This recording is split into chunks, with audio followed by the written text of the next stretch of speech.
Khairia Online TV, kisima cha maarifa na burudani. Fa ainama wajadaha akhadhaha. Mheshimiwa Mufti, Mheshimiwa Said Mahsin bin Said Ali bin Ahmad al-Badawi Jamalulail, kwa kuchunga muda nitosheke kuwataja wawili hawa kwa sababu kila mmoja ana nafasi yake kubwa katika maisha yangu ya kila siku. Mheshimiwa Mufti yeye ghaniyun ani taarifu katika maisha yangu na sote tuliokuwepo hapa, lakini nimemtaja Said Mahsin kwa sababu mimi kabla sijakuja kulelewa katika mawanja haya ya Tanga, mzee wangu alinikabidhi kwa Said Mahsin bin Said Ali bin Ahmad al-Badawi kwa muda wote nilioishi kule, lakini natambua uwepo wa mashehe zangu nyote na ninakiri kwa kuwepo kwenu hapa ndiyo baraka yangu. Baada ya hayo niwasalimie kwa maamkizi mema. Assalamu alaikum wa rahmatullahi wa barakatuh. Mheshimiwa Mufti, kakaangu Sheikh Samir, neno lake hili tarkul ada adawa, na kila ninapohudhuria katika hadhara hizi unisimamisha, si kwa sababu ya elimu, lakini kwa sababu ya urafiki wangu mimi na yeye. Hapa hata tulipokuwa jambo linaendelea, mimi na yeye tulikuwa twachati.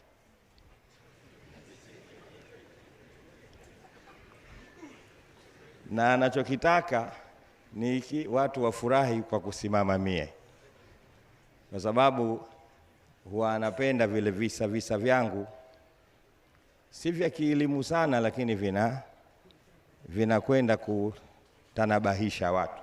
Kwa hiyo hilo ndio Sheikh Samiri huyu hupenda kunisimamisha, Mheshimiwa Mufti. Sasa na mimi katika neno hili aliyosema kwamba hizi shahada sio ruksa, na ndivyo tulivyokuwa huko. Sheikh Muhammad Ayubu rahmatullah alayh, yeye alikuwa hatoi kabisa shahada, na hata akitoa shahada anakuambia hujui kitu, kwa sababu mimi mwenyewe sina ninachokijua. Sasa mimi nikazie hapo hapo, jamani, ni shahada hizi ni kutokana na wakati tu. Sasa sisi tunaishi katika nyakati za makaratasi. Qulibat mafahimul hayati wabudilat watakhayarat fi asrina al-ashya'u. Mmoja katika wanachuoni alisema hivyo. Mafuhumu ya maisha yamebadilishwa na mambo yamegeuka. Kwa hiyo pia inatutaka baadhi ya wakati kwenda na wakati huo.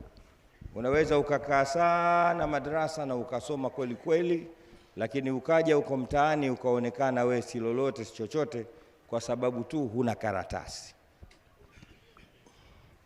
Lakini haina maanisha ukiwa na karatasi ndio una elimu.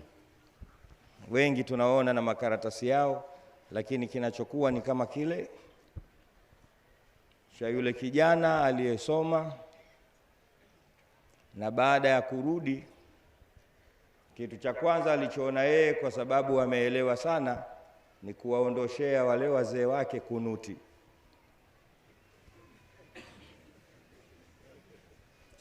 Katika hali tulizokuwa nazo, kaona yeye shida katika jamii ni nini? Ni kunuti. Hii kunuti iondoke ili Waislamu waishi vizuri. Na kwa vile analo karatasi lake, bakti nzuri au mbaya, wale wazee aliokuwa nao walishindwa kukabiliana naye kihoja juu ya uwepo na kutokuwepo kunuti. Wakaona isiwe tabu, huyu tumpeleke polisi huyu. Jamani, tutapelekwa polisi.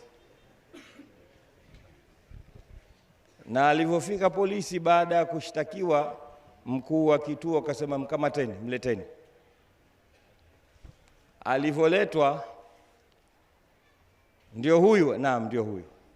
Kitu cha kwanza sasa, kabla mazungumzo hayajaanza, kawaletee wazee wetu kunuti yao, kisha keste. Assalamu alaikum warahmatullahi wabarakatuh. Je, unatafuta chuo bora kitakachokupa elimu yenye ubora, maarifa ya vitendo na kukuandaa kwa ajira au kujiajiri? Hii ndiyo fursa yako.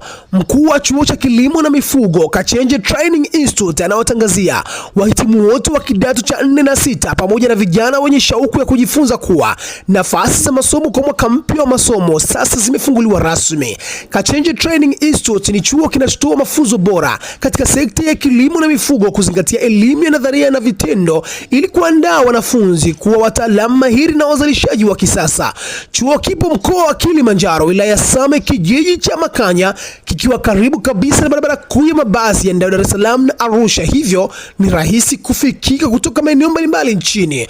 Usikose nafasi hii adhimu ya kujijengea maisha bora kupitia elimu yenye tija. Masomo yataanza rasmi mwezi Septemba, hivyo wahi kujiandikisha mapema kwani nafasi ni chache. Kwa mawasiliano na usajili, wasiliana nasi kupitia email admin@kachenje.ac.tz au 0713331986. Kachenje Training Institute tunawakaribisha kwa maarifa na ujuzi.